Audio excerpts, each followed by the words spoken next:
বইমেলা আজ শেষ।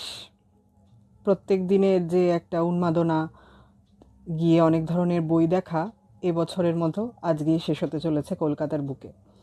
কিন্তু সম্প্রতি একটি জনপ্রিয় খবরের কাগজে একটা বেশ অন্য রকমের খবর নজরে এলো এই বই সংক্রান্তই, তাই আজকে বইমেলার শেষের দিনে সেই খবরটা সকলের সঙ্গে শেয়ার করে নিচ্ছি। সেটা হচ্ছে পূর্ব মেদিনীপুরের কাঁথির সুধীর কুমার হাই স্কুলে, নয়াপুর সুধীর কুমার হাই স্কুল, সেখানকার কর্তৃপক্ষ এক অভিনব উদ্যোগ নিয়েছেন।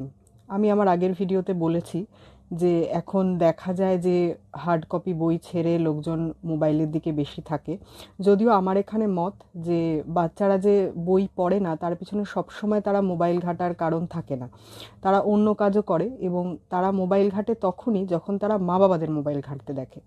ওটিটি প্ল্যাটফর্ম বা মোবাইলে কিছু দেখা ভিডিও, সেটা মা বাবাদের দেখে দেখেই তারা শেখে। তো যাই হোক, তাদের বই পড়া প্রবণতা কমছে, তারা অডিও ভিজুয়ালে বেশি আসক্ত হচ্ছে। সেই জন্য সেখানকার কর্তৃপক্ষ এবং যিনি প্রিন্সিপাল আর কি, মাস্টারমশাই, তিনি, বসন্ত কুমার ঘোড়াই তার নাম, তারা মিলে তাদের 3টে ক্লাসরুমকে ট্রেনের কোচের মতো রং করেছেন এবং তাতে 42টা বইয়ের ছবি দিয়েছেন, যাতে সেই ক্লাসরুমে যে সকল ছাত্রছাত্রীরা যাতায়াত করবে তারা প্রত্যেক দিন ওই বইয়ের ছবিগুলো দেখতে পায় এবং তাদের মনে কোয়ারি জাগে, তাদের মৌলিক চিন্তা ভাবনার উদ্ভব হয়।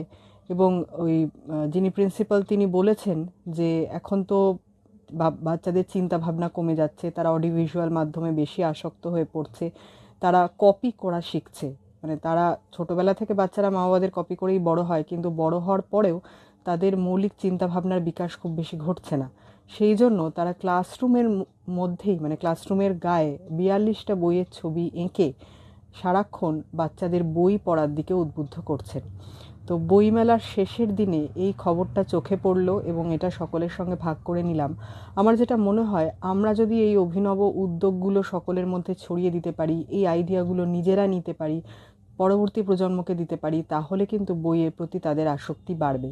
আমি আমার পরের পর্বে সফট কপিতে বই পড়া এবং হার্ড কপি হাতে নিয়ে বই পড়ার যে দুটি পার্থক্য, মানে দুটি ক্ষেত্রে যে পার্থক্য এবং তা আমাদের মস্তিষ্কে কিভাবে এফেক্ট করে, সেই নিয়ে একটু বলবো। দুটোরই কিছু সুবিধা অসুবিধা আছে, তো সেগুলো নিয়ে আমি বলবো। আপাতত এই পর্যন্তই। এই ভালো খবর, ইতিবাচক খবরটা ভাগ করে নিলাম যে একটি মফস্বলের স্কুলের টিচাররাও এইভাবে যে চিন্তাভাবনা করছেন এবং ছাত্রছাত্রীদের বইমুখী করার মৌলিক চিন্তাভাবনা তাদের মধ্যে আনার যে চেষ্টা করছেন, সেটা সত্যিই প্রশংসনীয় এবং কুর্নিশযোগ্য।